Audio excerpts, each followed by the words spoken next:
നെഹ്റു ഒരു പാർട്ടിയുടെ നേതാവായിരുന്നില്ല, ഒരു രാജ്യത്തിന്റെ നേതാവായിരുന്നു. തന്റെ സർക്കാരും ഏതെങ്കിലും ഒരു വിഭാഗത്തിന്റെ ഇത് മാത്രമാകരുത് എന്ന നിർബന്ധമുള്ളത്.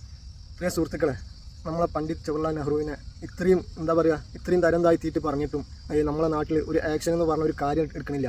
ഇയാൾ ഇതിൻ്റെ മുന്നേ പല ആളുകളും മതവെറിയും ഇതെല്ലാം മാറ്റിവെക്കും നമ്മളെ രാജ്യത്തിന് വേണ്ടി സ്വാതന്ത്ര്യ സമരം ചെയ്ത പോരാളിയായ നമ്മളെ പണ്ഡിറ്റ് ജവഹർലാൽ നെഹ്റുവിനെ ഈ രീതിയിൽ തരം താഴ്ത്തി പറയുകയും അതിക്രൂരമായിട്ടുള്ള വിമർശനങ്ങൾ വിമർശിക്കുകയും ചെയ്ത നമ്മുടെ നാടിന് സ്വാതന്ത്ര്യ സമരത്തിന് വേണ്ടി കണ്ട് പൊരുതിയ ഒരു മഹത് വ്യക്തിയാണ്. നമ്മളെ നാട്ടിലെ പ്രധാനമന്ത്രിയായിട്ട് ദീർഘകാലം നമ്മുടെ നാടിനെ നയിച്ചൊരു മഹത് വ്യക്തിയാണ്.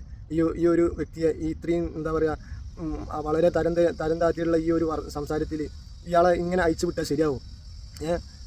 ഇയാളിങ്ങനെ പറഞ്ഞുകൊണ്ട് നിൽക്കുക, ആ സമയത്ത് ചെറിയൊരു ആക്ഷൻ എടുക്കുക, ഒഴിവാക്കി വിടുക. ആർക്കും എന്തും പറയാമെന്നാണോ കേരളത്തിൽ? ആണോ?